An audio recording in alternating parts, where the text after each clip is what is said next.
우리의 목숨을 주님께 온전히 드려야 할 것을 고백합니다. 구주와 함께 나 죽었으니 구주와 함께 나 살았도다. 함께 찬양하겠습니다.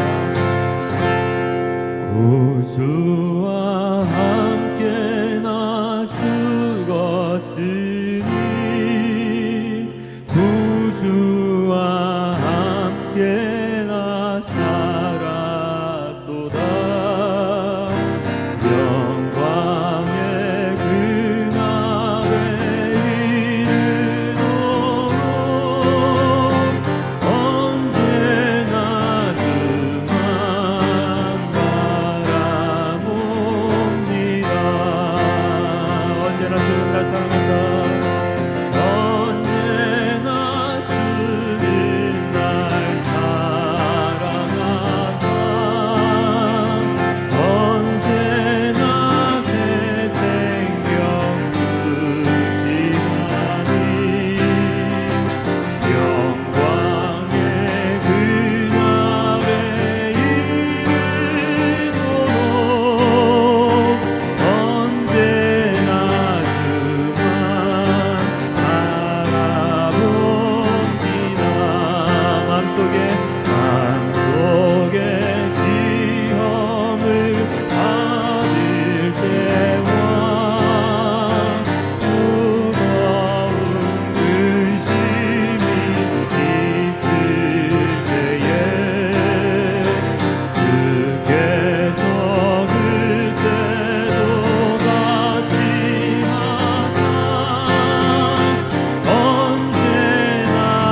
교회에 다니는 사람들을 우리는 기독교인이라고 부릅니다.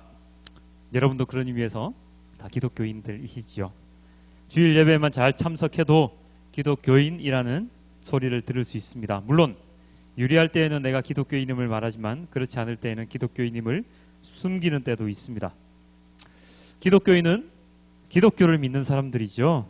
기독교는 그리스도교의 한자적인 표현입니다. 그리스도교는 그리스도를 믿는 사람이니까 결론적으로 기독교인은 그리스도를 믿는 자들이라는 표현이 됩니다.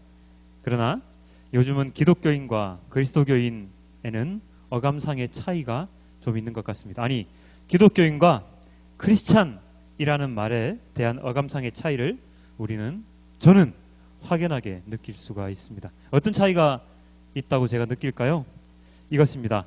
기독교인이라고 하면 어딘지 모르게 그냥 종교가 기독교인 사람들을 뜻하는 것 같습니다. 그렇다면 크리스찬은요? 크리스찬은 예수 그리스도를 따르는 사람들이라는 생각을 듭니다. 우리가 원하는 것, 아니 우리가 진정으로 되어야 하는 사람은 그렇다면 기독교인입니까? 크리스찬입니까? 예, 크리스찬이죠. 우리는 습관적으로 어떤 서류를 쓸 때에 종교란에 기독교라고 쓰죠. 비워두기는 못하고 예전에 교회 다니는 적이 있으니까 기독교라고 쓰는 분도 계시고요. 그리고 지금 교회를 다니고 있기 때문에 그렇게 쓰시는 분도 있습니다. 그런데 제가 교회를 다니지 않을 때, 예전에 제가 교회를 다니지 않을 때 저는 무교라고 썼었습니다. 교회를 다니지 않으니까, 그리고 예수님을 주님이라고 생각한 적이 없었으니까 당연히 무교라고 썼지요. 그런데 기독교라고 쓰면 뭔가 가점이 있을 것 같다, 뭔가가 좋은 인상을 풍길 것 같다 라는 생각이 들 때 저는 종교란에 기독교라고 썼었습니다. 왜요? 저는 모태신앙자였고 중학교, 고등학교, 대학교 때 잠시 교회를 다녔으니까 제가 종교란에 기독교라고 쓰는 것도 잘못은 아니죠. 잘못된 틀린 말은 아니었죠. 그래서 아무런 죄책감이 없이 그렇게 기독교라고 썼습니다. 그런데 지금에 와서, 오늘날에 와서 생각하면 그것이 얼마나 부끄러운 일인가 하는 것을 깨닫게 됩니다. 뭐 그다지 큰 문제가 될 것은 아닌데요. 너무 민감하게 제가 반응하는 것인지는 모르겠지만 그런 하나하나의 행동들이 내가 교회를 다니지 않으면서 예전에 교회 다녔기 때문에, 그리고 나에게 무엇인가가 가점이 있을 것 같다는 그러한 것 때문에 종교라는 기독교라는 그 썼던 그 모든 행동들이 오늘날의 기독교인들을 무감각하게 만들었다는 생각을 하게 되었습니다. 말씀을 전하는 자로 살아가면서 유리한 일이 있으면 교인들을 돕는 일이 옳다고 생각하고 세례를 받을 자격이 안 된 사람에게 세례를 주는 것에 동참을 하기도 했습니다. 그 사람이 믿는 사람인지 아닌지도 모르면서 기독교인이라고 하면 왠지 모르게 호감을 가지고 대했던 적도 있습니다. 바꿔 말하면 종교가 불교이거나 아니면 뭐 이슬람교거나 아니면 무교라고 하는 사람들에 대해서는 왠지 모르게 벽을 쌓거나 아니면 불쌍히 여기는, 불쌍한 표정으로 바라보는 그러한 때도 없지 않았습니다. 이러한 행동들이 얼마나 부끄럽고 교만한 생각이었는지 지금 생각해 보면 정말로 죄송스러울 따름이죠. 혹시나 여러분들 가운데서도 저와 같은 이러한 생각을 가지신 분이 계시다면 저와 함께 회개 기도를 열심히 드려야 할 것 같습니다. 오늘 우리의 본문 가운데 누가복음에는요, 우리가 읽어보지는 않았지만 누가복음에는 두 사람의 이야기가 나옵니다. 누구 나오냐면 바리새인과 창녀의 이야기가 나오는데요. 자, 바리새인과 창녀라고 하면 차이점이 무엇일까요? 바로 유대교인들이 바라보기에 하나님을 따르는 자, 하나님의 말씀에 순종하는 자, 하나님의 말씀을 아는 자와 그리고 그 반대로 죄인, 인자의 그 차이입니다. 엄청난 차이이지요. 거룩한 교인과 더러운 죄인의 차이니까 얼마나 큰 차이입니까? 바리새인이, 오늘 누가복음 본문에 보면 바리새인이 예수님을 초대합니다. 어디에 초대를 하나요? 식사 자리에 초대를 합니다. 이때 당시에 식사를 함께 한다는 것은 그 사람에 대해서 굉장히 많은 호감을 가지고 있다는, 그 사람과 굉장히 친해지고 싶다는 그러한 의미를 담고 있습니다. 즉 식사 자리에 초대를 해서 예수님과 함께 식사를 하는 것은 예수님을 친근하게 생각했다는 것, 예수님을 무엇인가 모시고 싶은 생각이 드는 분이라고 생각을 했다는 것이죠. 물론 복음서를 찾아보다 읽다 보면 좀 불손한 의도로 예수님을 초대한 그런 바리새인도 있기는 합니다만, 오늘의 본문에 등장하는 그 바리새인은요 전혀 불손한 의도로 예수님을 초대했다라고 생각되지는 않습니다. 바리새인, 오늘 예수님을 초대한 그 바리새인은 예수님에 대해서 조금 더 알고 싶은 마음이 있었겠지요. 예언자, 선지자, 식사하며 이야기를 나누며 무엇인가 얻을 수 있는 그러한 사람이었을 것이라고 생각을 했었을 것입니다.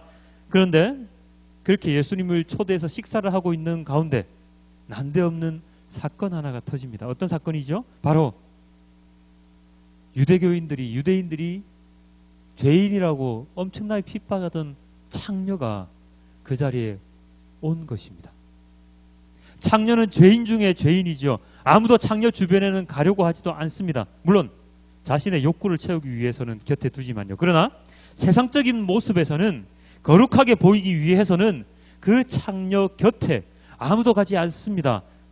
그런 창녀가 바리새인과 예수님이 식사하시는 그 자리에 와서 예수님께 어떠한 행동을 합니다. 어떠한 행동을요?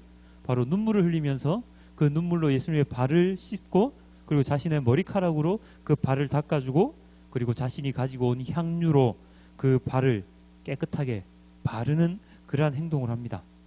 이 여인, 이 창녀의 이 행위는 예수님을 향한 그 창녀의 아주 애틋한 마음을 가장 극적으로 표현한 것이죠. 유대인들이 가장 싫어하는 그 죄인이 일반적인 그냥 길거리도 아니고 바리새인의 집, 거룩한 종교인의 집 안에 들어가서, 그것도 식사 자리에 당당하게 들어가서 예수님의 발을 씻는 그러한 행위를 한다는 것은 대단한 용기가 아니고서는 하기가 힘든 행동이죠. 이렇게 대담한 행동을 이 창녀가 할 수 있었던 그 이면에는 바로 이 창녀가 예수님을 생각하는 그 애틋한 마음, 그 예수님을 바라보는 그 너무나도 간절한 마음이 숨겨져 있었다는 것을 우리는 알 수가 있습니다.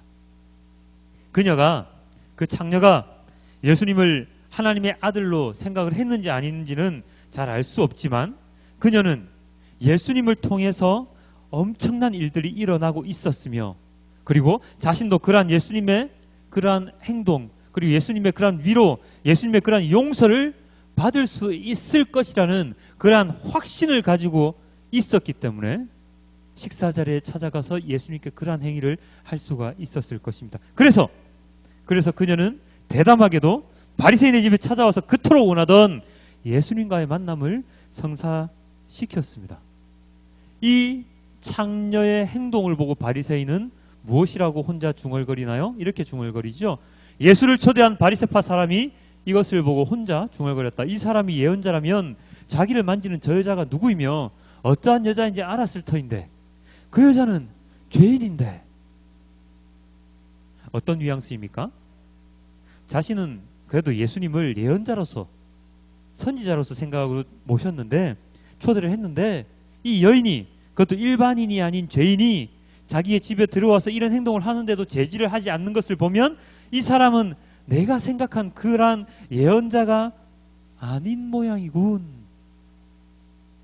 하는 생각이 이 안에 들어있지 않을까요? 이거 무슨 의미입니까? 예수님을 죄인인 창녀보다도 더 잘 알지 못하는 자가 바로 바리새인임을 알려주는 그러한 대목입니다. 아까 누가복음에 대한 설명할 때 바리새인과 창녀의 차이에 대해서 말씀을 드렸지요. 무슨 차이가 있다고요? 바리새인은 말씀에 능통한 자, 말씀을 순종하는 자, 말씀을 잘 아는 자, 거룩한 자인 반면에 창녀는 누구라고요? 죄인이라고요. 말씀을 제대로 알지도 못하고 사람들이 꺼리는 죄인이죠. 그러나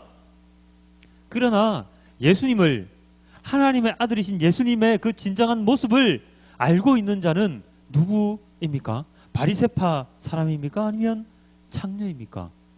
우리는 오늘의 이 누가복음 본문을 통해서 진정한 예수님의 모습을 제대로 아는 사람은 창녀라는 것을 우리는 알 수가 있습니다. 바리새인은 예수님을 예언자로서도 인정하지 못했지만, 예언자라면 이 여자가 죄인인 걸 알 텐데 왜 그냥 놔두지? 그럼 예언자 아니잖아. 예수님을 예언자로서도 바리새인은 인정을 하지 못했지만, 죄인인 창녀는 예수님을, 자신을 용서하고 위로해 줄 수 있는 주님으로 생각을 했단 말이죠. 여기에서 예수님을 더 따르는 자는 누구라고 말을 할 수 있습니까? 바로 창녀입니다. 바리새인이 아니고 바로 창녀이죠. 창녀가 더 예수님을 잘 아는 자라고 우리는 알 수가 있습니다. 자, 그럼 잠시 오늘 우리가 같이 읽었던 갈라디아서 본문으로 한번 넘어가 보겠습니다. 갈라디아서 본문의 첫 구절 어떻게 되어 있었지요? 이렇게 되어 있었지요. 우리는 본디 유대 사람이요 이방인 출신의 죄인이 아닙니다. 우리는 본디 유대 사람이요 이방인 출신의 죄인이 아닙니다. 우리는 본디 유대 사람이요 이방인 출신의 죄인이 아닙니다. 이 구절 딱 보셨을 때 어떤 생각이 드십니까? 저는 이런 생각이 들었습니다. 누구와 누구를 비교하고 있습니다. 누구와 누구를 비교하고 있죠? 유대 사람과 이방인. 그죠? 이 두 사람을 비교를 하고 있는데 이 구절에 숨겨져 있는 내용은 자, 이방인은 누구이다? 죄인이다. 이방인은 죄인이다. 그렇다면 유대인은 누구다? 유대인은 누굽니까? 하나님의 선택을 받은 사람, 선민, 거룩한 사람, 의인이다. 라는 것이 이 구절 안에 딱 들어가 있습니다. 이 구절 안에 하나님을 아는 자들인 유대인, 그리고 하나님을 알지 못하는 죄인인 이방인, 그러므로 하나님을 아는 자들은 의인, 누구? 유대인. 하나님을 알지 못하는 자들은 죄인, 누구? 이방인이라고 이렇게 딱 분리를 해서 바울 사도가 이야기를 하고 있는데요. 바울 사도가 그렇다면 안 좋은 의미로 이 얘기를 했을까요? 그 다음 구절에 이렇게 나와 있습니다. 그러나 사람이 율법을 행하는 행위로 의롭게 되는 것이 아니라 예수 그리스도를 믿는 믿음으로 의롭게 되는 것임을 알고 우리도 그리스도 예수를 믿은 것입니다. 여기서 유대인에 대한 또 다른 표현이 하나가 나오는데 무엇이라고 되어 있습니까? 율법을 행하는 행위로 의롭게 되는 사람. 유대인은 하나님의 율법을 철두철미하게 지키던 사람들이었거든요. 안 지키면 큰일 나는 사람들이었거든요. 율법을 행하는 행위로, 그래서 유대인은 의롭게 된다고 생각을 했습니다. 유대인들은 율법을 행하는 자, 지키는 자라는 의미를 더욱더 부여했지요. 그렇죠. 유대인들은 토라를 중심으로, 토라가 뭔지 아시죠? 모세오경. 토라를 중심으로 하나님의 말씀을 지키기 위해 노력을 하며 살아가는 자들이었습니다. 그렇기 때문에 수많은 계명과 율법들을 지키기 위해서 아주 많은 노력을 했지요. 그렇게 노력을 하는 이유가 무엇입니까? 바로 그 율법을 지키는 것이 하나님의 구원을 얻는 방법이라고 생각을 했기 때문입니다. 그래서 메시아 그리스도가 오시면 자신들만 구원을 받을 것이라는 그러한 선민의식이 있었습니다. 그 어떤 누구도 구원받지 못하고 우리의 메시아가 오시면 우리 유대인들은 다 구원을 받을 것이야. 그래서 계속해서 메시아를 기다리고 있는 자들이 바로 유대인들이었죠. 그래서 율법을 지키지 않는 사람들, 율법을 모르는 사람들을 죄인으로 표현하고 그들을 불쌍하게 바라보았습니다. 그러나 바울 사도는 이 말 뒤에 또 이렇게 덧붙였습니다. 예수 그리스도를 믿는 믿음으로 이렇게 되는 것임을 알고 우리도 그리스도 예수를 믿은 것입니다. 그것은 우리가 율법을 행하는 행위로가 아니라 그리스도를 믿는 믿음으로 의롭다고 하심을 받고자 했던 것입니다. 율법을 행하는 행위로는 아무도 의롭게 할 수 없기 때문입니다. 예수 그리스도를 믿는 믿음으로, 예수 그리스도를 믿는 믿음으로 의롭다. 예수 그리스도를 믿는 믿음으로 의롭다, 의롭게 된다. 즉 율법주의, 율법을 지킴으로 인해서 의롭게 되는 것이 아니라 구약에 계시된 메시아가 그리스도가 이 땅에 오셨음을, 그리고 그를 믿는 것을 통해서 그 믿는 자들이 의롭게 되고 하나님의 구원을 받을 수 있게 된다는 것을 이야기할 수 있습니다. 그러면 조금 전에 살펴봤던 그 갈라디아서의 본문의 내용을 쭉 한번 다시 우리가 되짚어보면 어떠한 내용이 됩니까? 율법을 지키는 유대인뿐만 아니라 율법을 알지 못하는 이방인이라고 할지라도 예수님을 믿는 것을 통해서 모두가 다 구원을 받을 수 있다라는 것을 이야기를 하고 있지요. 그러므로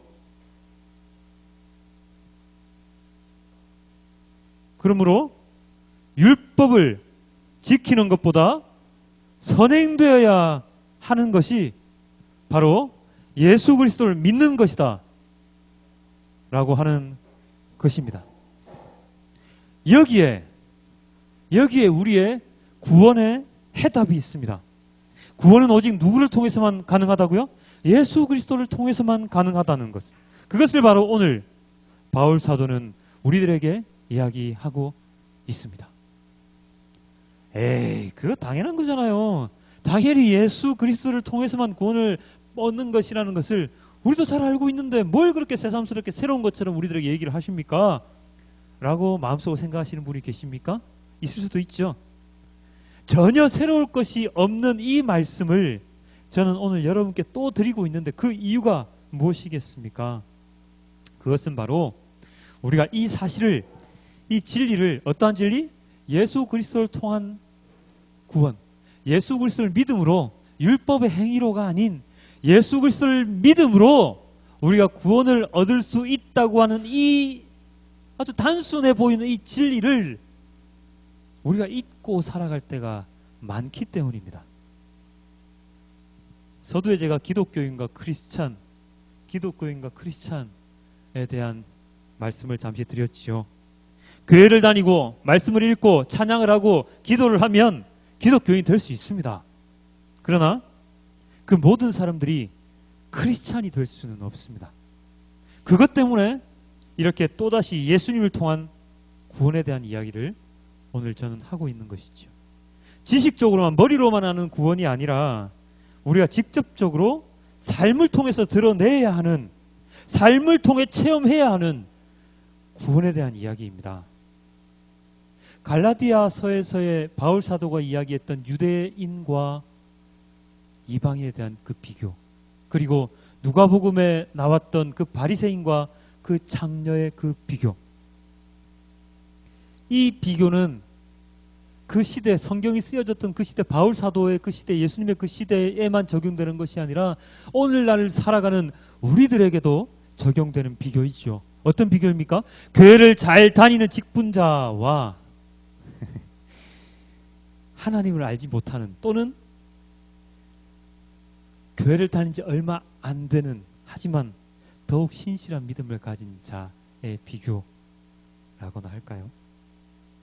바리새인들만큼 하나님의 말씀을 잘 아는 자도 없었는데 그들은 예수님을 알아보지 못했습니다.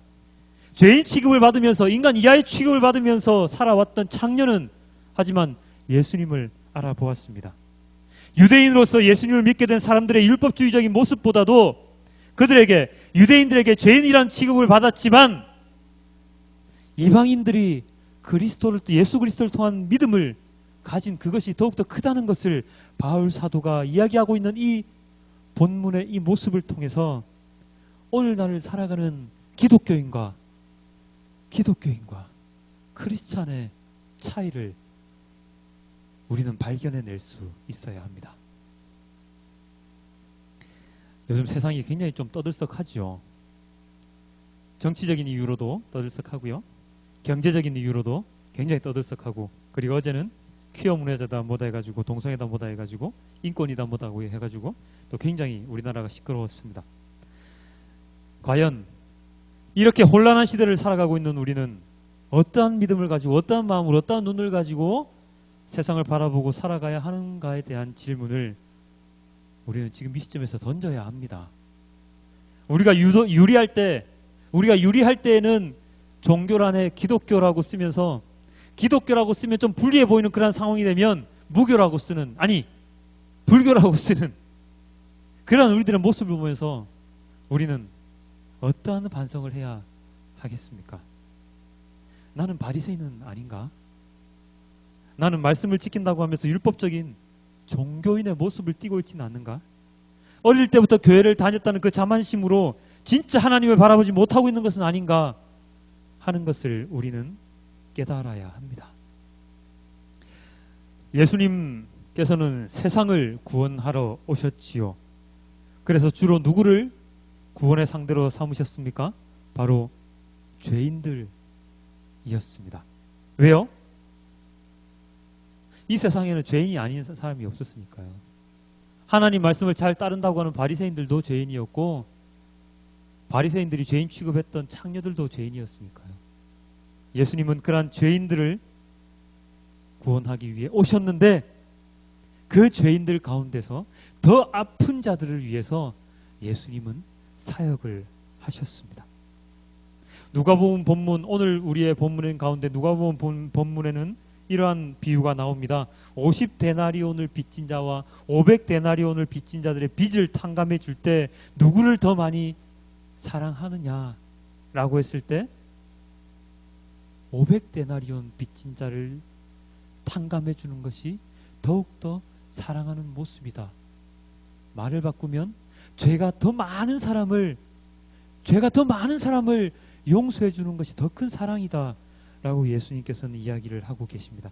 율법적인 기독교인이 아니라 어쩌면 하나님을 알지 못하고 있는 자들, 어쩌면 말씀은 잘 모르지만 하나님께 더욱더 간절함으로 다가오는 자들, 그러한 자들을 하나님은 더욱더 사랑하고 계시다는 것을 우리는 깨달아야 한다는 것이죠. 그렇기 때문에 우리는 우리 마음에 하나님을 향한 간절함이 오늘 본문의 창녀처럼 가지고 있는지, 아니면 바리새인과 같은 교만한 마음을 가지고 하나님을 바라보고 있는지 하는 것에 대한 점검을 우리는 할 필요가 있는 것이죠.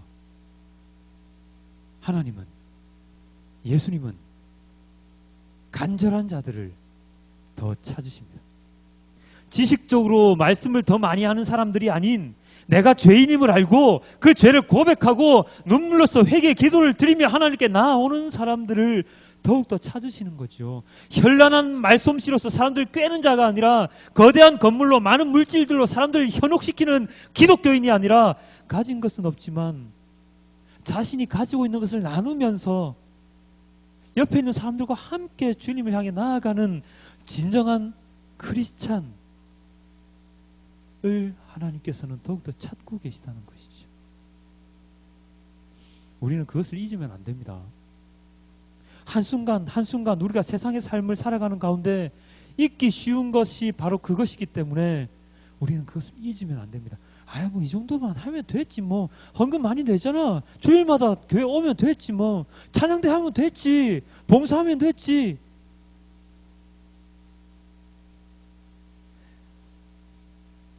그게 아니라는 거죠.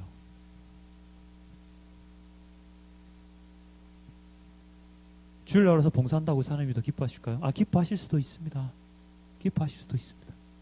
하지만 그 마음 가운데, 그 봉사하는 마음 가운데, 헌금하는 마음 가운데, 주님의 말씀을 읽는 마음 가운데, 찬양하는 마음 가운데 주님을 향한 간절한 마음이 없다면 그것은 외식적인 찬양이고 외식적인 봉사이고 외식적인 기도일 수밖에 없다는 것을 우리는 깨달아야 한다는 것이죠. 사랑하는 성도 여러분, 여러분들은 기독교인이 되기를 원하십니까? 아니면 크리스찬이 되기를 원하십니까? 기독교인으로 살면서 세상에서 떵떵거리며 살기를 원하십니까? 아니면 크리스찬으로 살면서 힘든 삶을 살기를 원하십니까? 물론 이렇게 얘기할 수도 있습니다. 크리스찬으로 살면서 떵떵거리며 살고 싶다고 얘기할 수도 있습니다. 하지만 온전한 크리스찬으로 살면서 떵떵거리며 사는 사람은 많지 않습니다. 저 사람은 진짜 믿는 사람인데 재산이 아주 많다거나 하는 사람들을 한번 유심히 한번 살펴보십시오. 그들의 믿음을 한번 보십시오. 과연 어떠한 믿음인지를. 예수님께서는 우리들에게 재물을 바라보라고 하지 않으셨습니다. 하나님을 바라보라고 하셨지요. 예수님께서는 직접적으로 돈을 모으지 않으셨습니다. 예수님께서 경제활동 하셨습니까? 안 했습니다.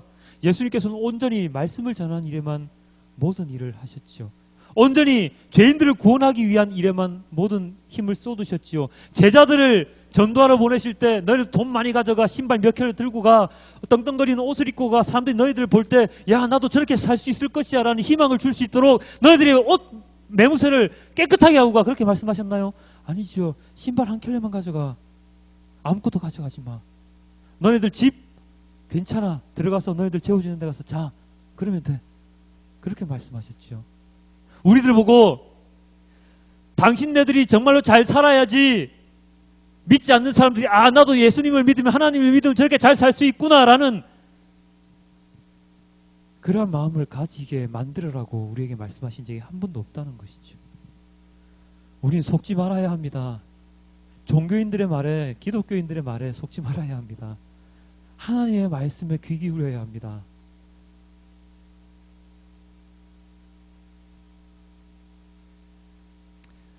물질적으로 많고 적음이